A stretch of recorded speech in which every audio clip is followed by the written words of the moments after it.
जैसे कि मैंने बताया था, one of the most important adjustment ही क्या है इन्वेस्टिंग एक्टिविटीज में, depreciation.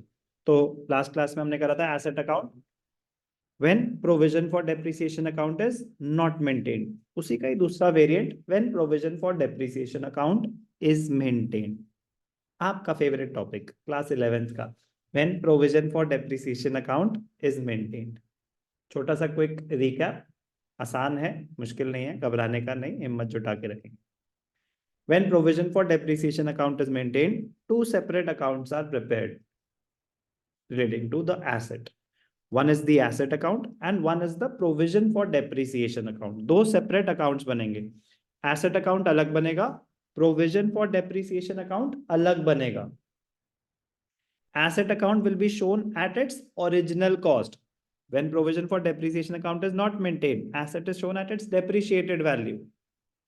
When provision for depreciation account is maintained, asset is shown at its original cost. तो asset will be shown at its original cost.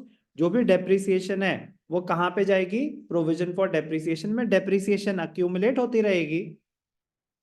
Asset में से कब deduct होती है? At the time of sale of the asset. At the time of sale of the asset. सिर्फ और सिर्फ उस टाइम पे asset में से deduct होती है। अकाउंटिंग डिफरेंट है, अकाउंटिंग डिफरेंट है when provision is not maintain, when provision is maintain. तो इसलिए कैश फ्लो तो बाद में, पहले आपको अकाउंटिंग के रूल्स अपने रिवाइज करने पड़ेंगे when provision for depreciation account is maintained. Cash flow का तो सिंपल है, इनफ्लो कितना हुआ, आउटफ्लो कितना हुआ, बट वहां पहुंचने के लिए बेसिक आपको याद करने पड़ेंगे। पहले जल्दी से क्विक रिकैप 55 में जो हमने सीखा था। When provision for depreciation account is maintained, two separate accounts will be prepared. One, the asset account, इसके साथ ऑरेंज अच्छा लगेगा, चलो। एक हम बनाएंगे asset account, which will be maintained at its original cost, और एक बनाएंगे provision for depreciation account, also known as accumulated depreciation account. Two separate accounts will be prepared. यहां तक हम साथ हैं? ठीक है। जर्नल एंट्री क्या होती है? नॉर्मल सिनेरियो में डेप्रिसिएशन की जर्नल एंट्री क्या होती थी? Depreciation account debited to fixed asset, directly asset को ही क्रेडिट कर दिया जाता था। When provision for depreciation account is maintained, journal entry is depreciation account debited to provision for depreciation, depreciation account debited to provision for depreciation.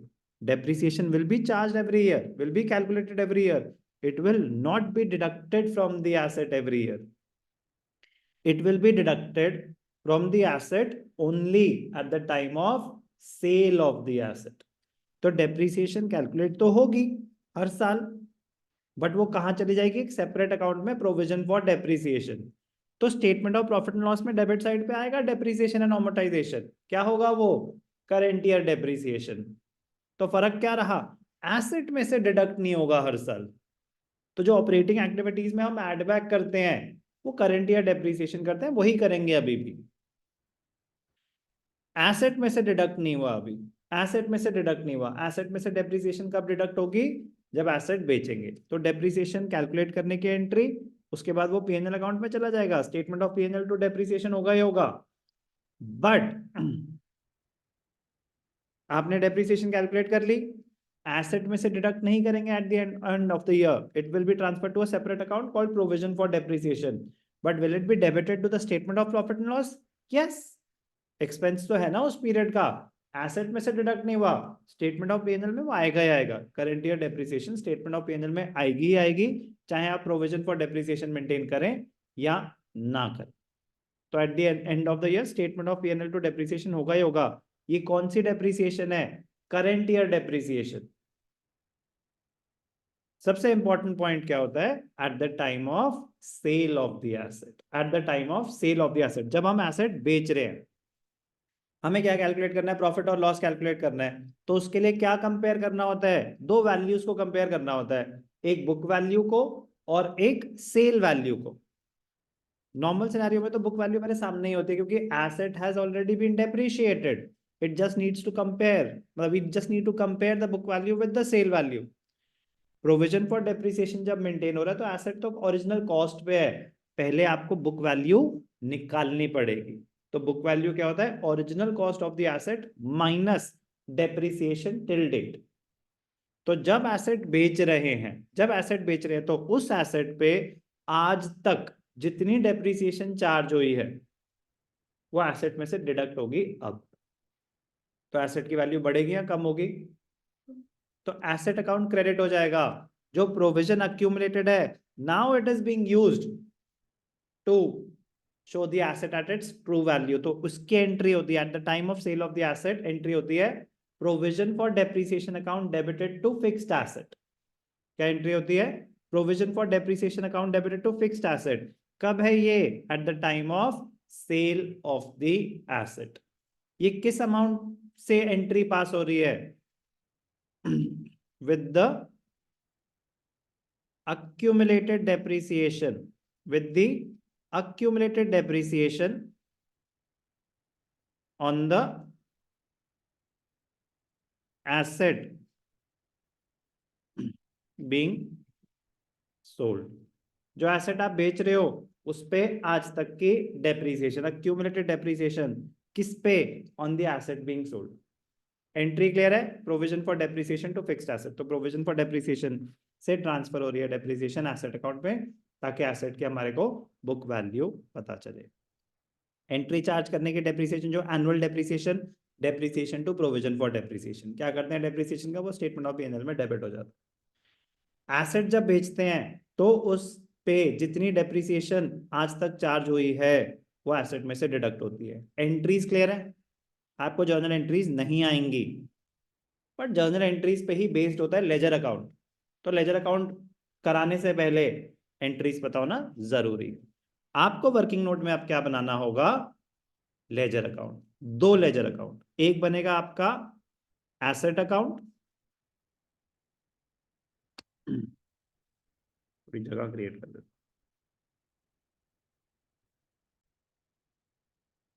तो दो accounts बनेंगे। क्या? एक asset account will be maintained at original cost.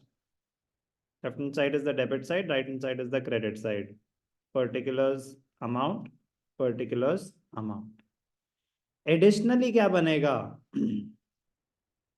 Provision for depreciation account. Provision for depreciation account. Left hand side is the debit side, right hand side is the credit side.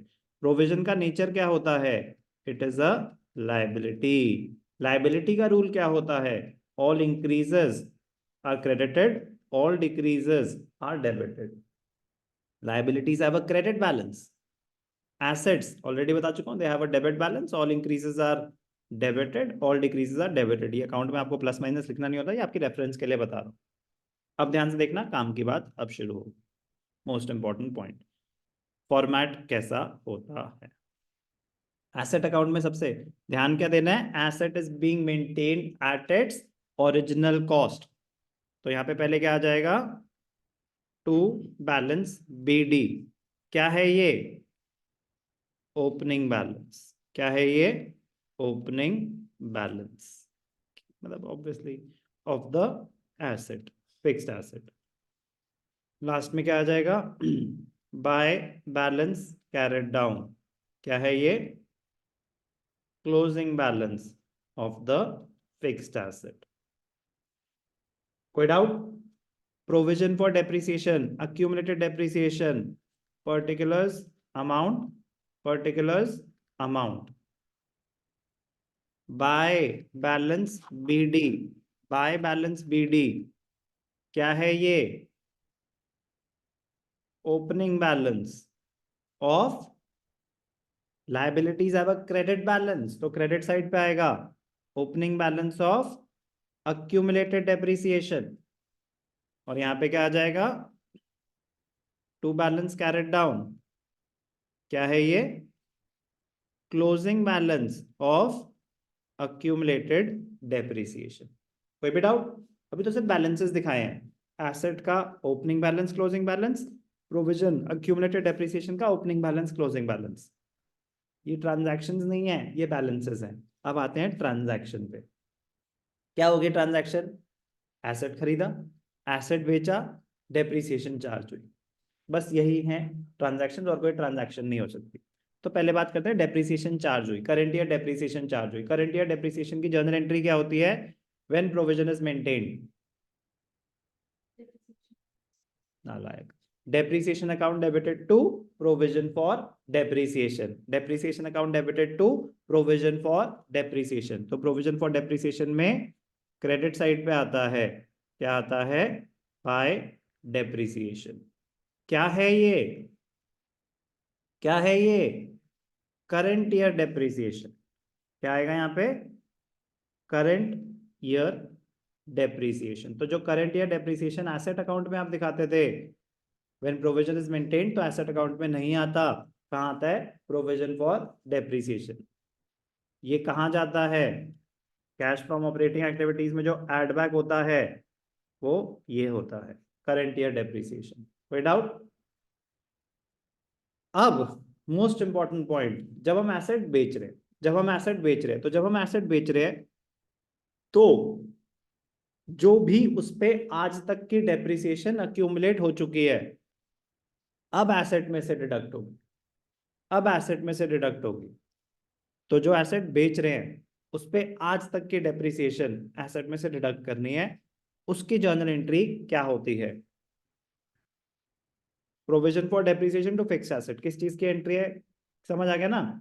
जो asset हम बेच रहे हैं उस पे आज तक की डेप्रिसिएशन। ये मुझे अब लिखने की जरूरत तो नहीं है कि depreciation will be deducted from the asset only at the time of sale. Provision for depreciation में ये बड़ी इंपॉर्टेंट और बेसिक सी चीज है। Now if there is a sale, तो एंट्री होगी provision for depreciation account debited to fixed asset account. ये क्या है? ये है accumulated depreciation on the asset being sold। जो आप एसेट बेच रहे हो उस पे आज तक की डेप्रिसिएशन। एंट्री क्या पास हुई? Provision for depreciation to fixed asset, तो मतलब फिक्स्ड एसेट में भी आ रहा है ये, तो यही सेम एंट्री एसेट अकाउंट में क्रेडिट साइड पे भी आएगी। यहाँ पे क्या आ जाएगा?